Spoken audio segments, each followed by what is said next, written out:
preparing for and installing View Connection Server. Okay, so in that last nugget, we spent some time talking about the architecture of VMware View and really putting on paper all of the different components that need to integrate so that a user can ultimately get connected into their virtual desktop. And I think at this point you should kind of recognize that there really are quite a few moving parts that are required in order to make that happen. Now, View Connection Server, as you probably already know, is in many ways the central nervous system for VMware View.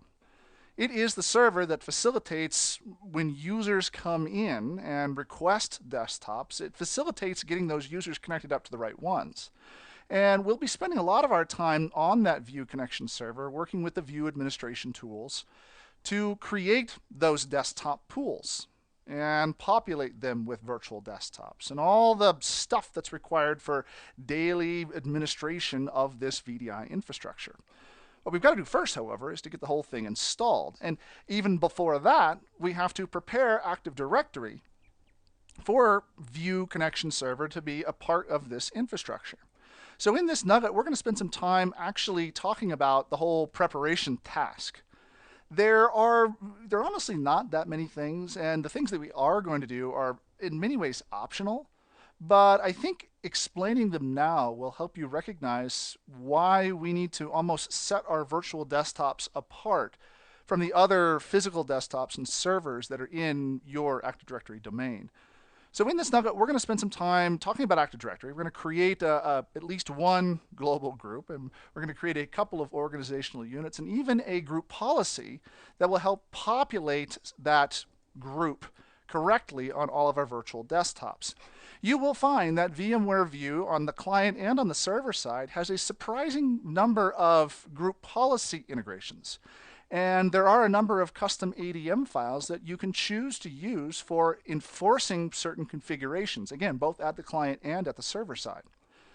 We also want to talk a little bit about some of the installation prerequisites and requirements, the things you just have to have in order to get the whole thing up and running. I don't want to spend too much time here. If you are taking the exam, it's good to have that list of prerequisites and requirements kind of in your brain. These are typical exam questions just across the enormity of IT exams everywhere. If you're planning on just installing View and you're taking this nugget, the series of nuggets in order to improve your knowledge of View, well, maybe the installation prerequisites and requirements are not as important. You will find that most of them are pretty standard stuff for all of the different services that we install in IT. What I really want you to recognize out of this nugget is that there's a connection server, and then there are multiple connection servers, okay, replica connection servers. And in this environment, we're going to deal with just a single connection server. Okay, at a minimum, we have to have one connection server that gets the users pointed to the right desktop. But in a production environment, it's important to have that as a high availability piece of your infrastructure. If you think about it, if every user has to go through a connection server in order to get to their desktop, well, what do you do when you need to patch that connection server? Or if it goes down for some reason? And so having a View replica connection server or more than one replica connection server is important to ensure that the loss of one server is not going to impact everybody's abilities to access their desktops. The installation itself of connection server is remarkably uninteresting. You click a couple of buttons and you're good to go. So there's not much to see in terms of the installation. And in fact, the replica installation is even less interesting. Right? We click a couple of buttons and point the replica to the regular connection server, and then everything else just sort of magically occurs.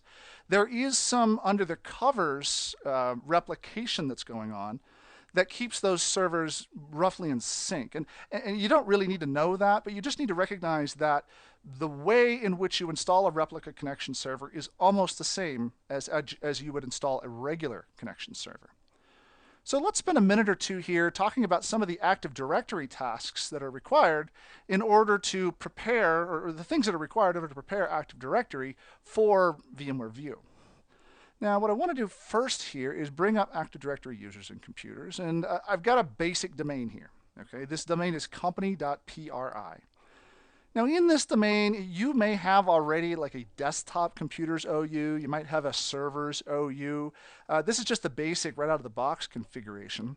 And so one of the things that I think is generally a good idea, this is in fact a VMware recommended practice, is to create additional organizational units that are specific to your View desktops. Now, why is this important? You think about this. Your View desktops have there are different things that you need to manage for a View desktop than is there for a standard desktop. And so having your View desktops down here as a separate organizational unit allows you to apply group policy to those View desktops in very different ways. Now, there are View desktops, and then there are also these things that we think of as linked clone desktops. And if you the decisions that you make with regular View desktops are again going to be different for those that we consider linked clone desktops.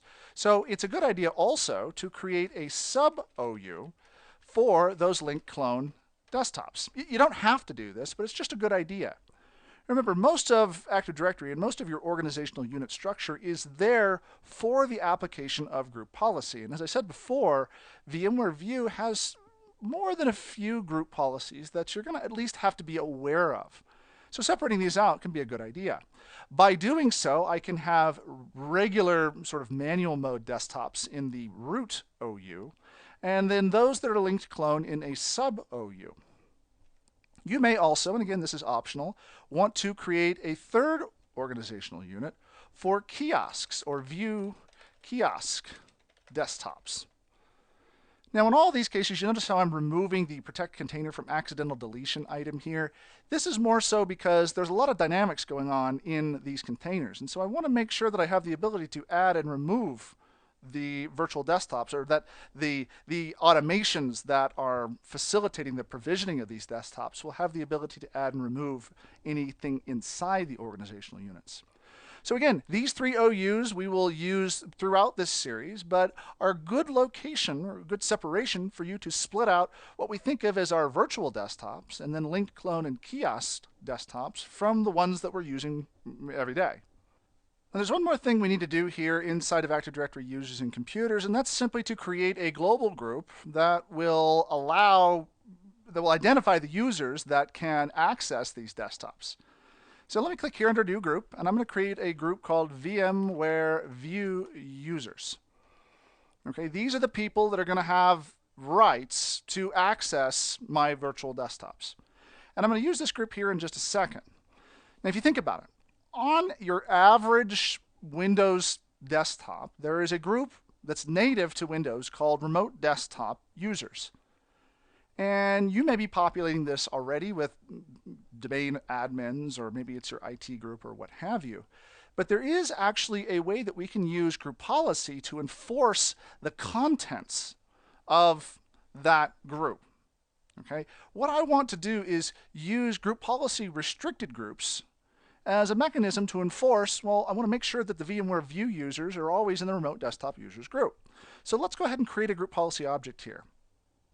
If you've never played with restricted groups inside of group policy, they are honestly one of the most interesting pieces of group policy. Excellent for helping you identify on all the local machines, well, which global groups do I want to make sure are always in that location.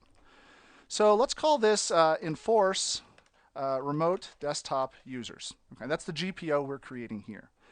And when I've got that GPO created, I want to edit it and go to Policies and Windows Settings, and then down here under Security Settings. If you haven't been to this before, we're looking for restricted groups, which is right here about in the middle or so. Now, restricted groups, awesome power here. If you have, for example, let's say you have the administrators group on your desktops. I could, with restricted groups, create a group identification here, call it administrators. And from this location, add in, well, wait a minute, I want to make sure that the, that the IT users group is a member of administrators. Or that the, the finance users are a member of administrators. Probably wouldn't want to do that. But this allows me to enforce the membership of specific groups on any of the desktops or servers that this group policy applies to. Let's go here now to the relevant example. Okay, and the group I want to identify is the Remote desktop users.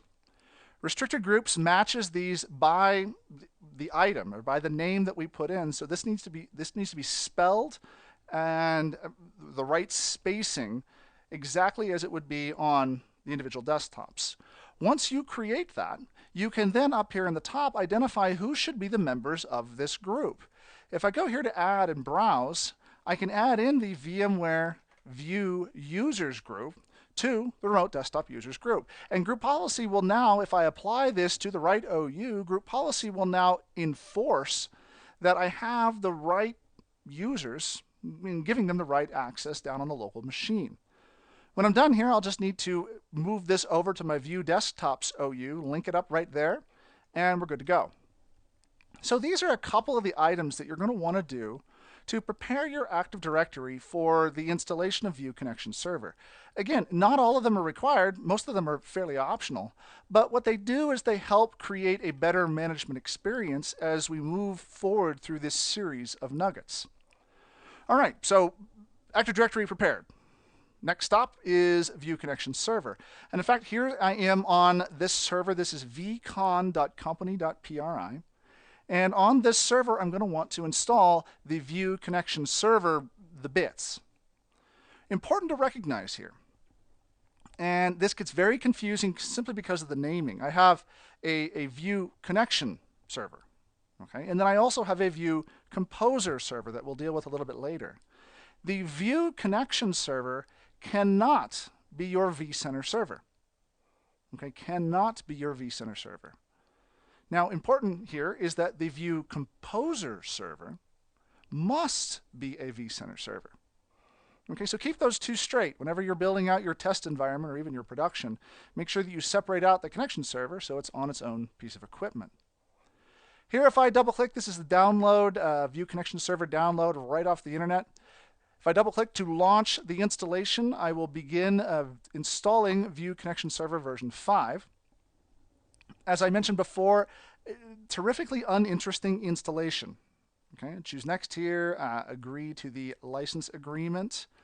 I choose where I want to install the server to, and then I make my way to the installation options screen you find here. This is the only really interesting screen in the whole installation. It's very important for me to point this out because you'll notice that there are actually 4 types of servers that are installed or that can potentially be installed from this location. The first is the standard server. This is the first connection server in an organization, right? The first instance in a group of servers is going to be your View standard server. Any subsequent servers that are replicating with that first one will be a View replica server. Now, I'm not going to show you how to create that because it's almost exactly the same as a standard server, but just be aware that that's there. The last 2 down here we're going to deal with a little bit later. A View security server is a special type of connection server that exists out in your DMZ. Okay, tends not to be in the domain. Often has multiple network cards, so it bridges from DMZ out to inside. Users connect up to security server. Security server is the kind of the point of embarkation from that outside user to their inside desktop. The last one down here is View Transfer Server, and the only thing you need to be aware of, at least at this point, is the View Transfer Server is used whenever we're using offline mode. Okay, a user wants to transfer their online VDI instance to their local computer, well, they're going to go through a View Transfer Server.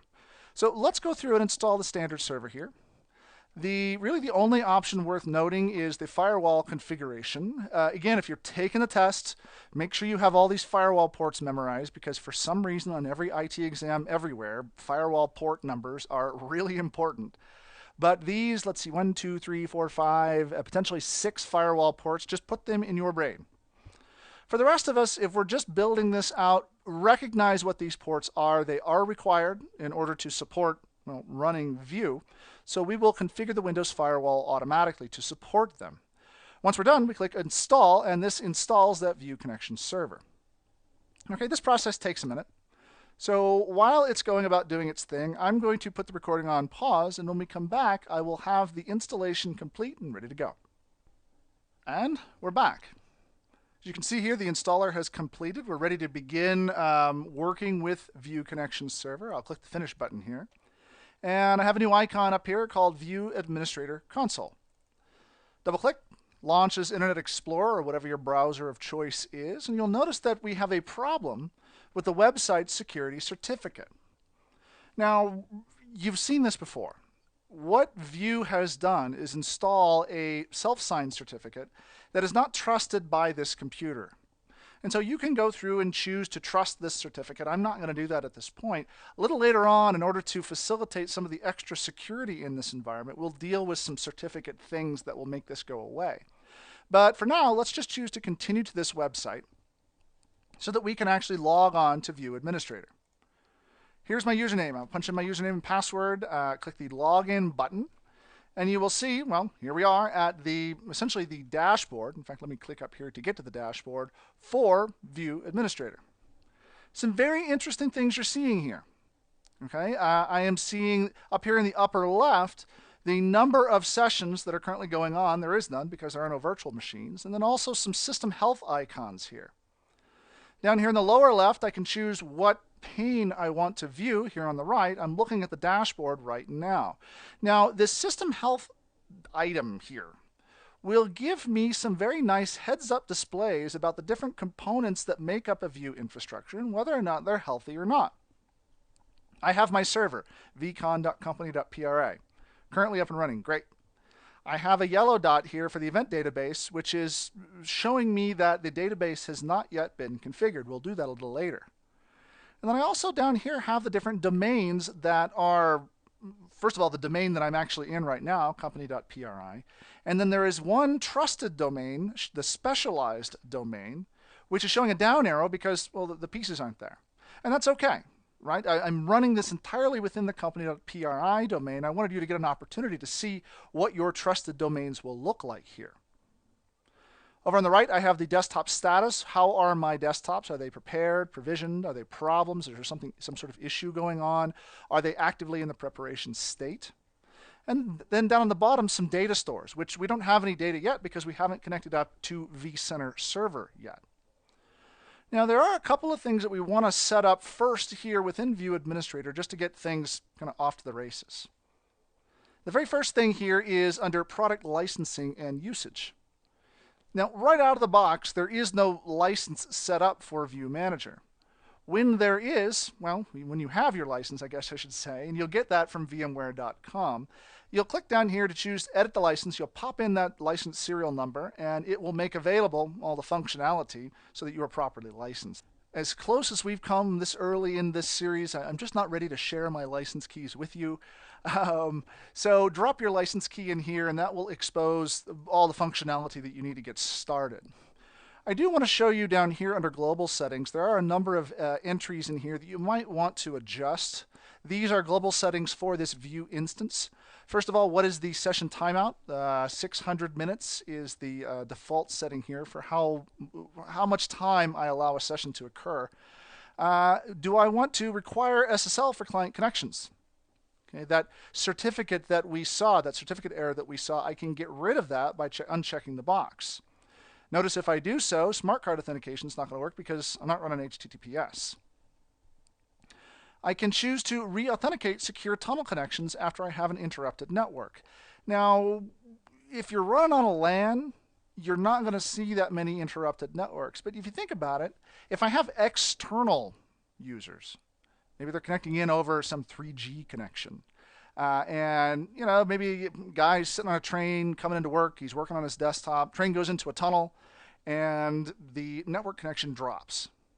Maybe it's a short tunnel. Maybe it drops for just a second or two. If I check this box, when the person comes out of the tunnel, they're going to have to re-authenticate back to get their session again.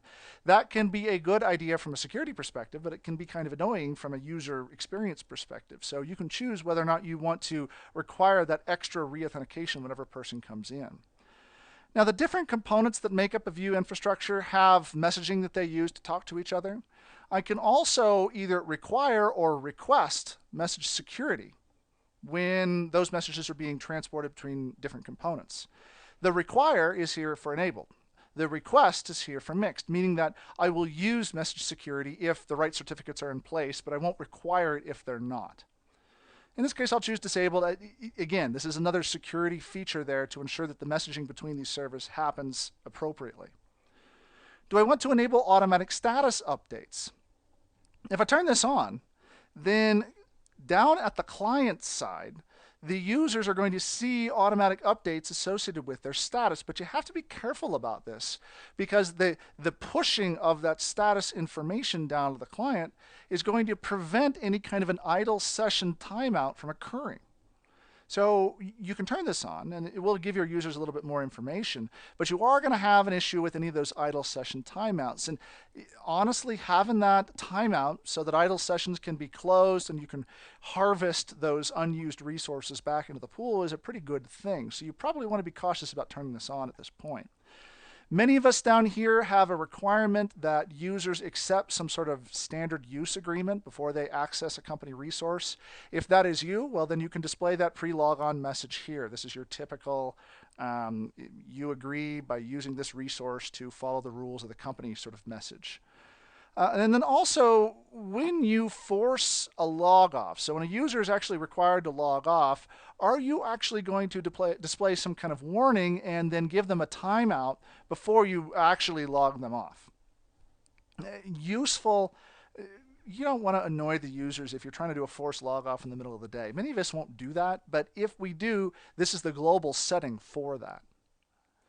So this is right here. This is mainly the most important pane that we need to worry about for right now. We're going to look at all the other panes here throughout this next series of nuggets. We'll talk about the servers that we want to connect up to, some registered desktop sources here that we'll be working with. These are things like terminal services or other sources.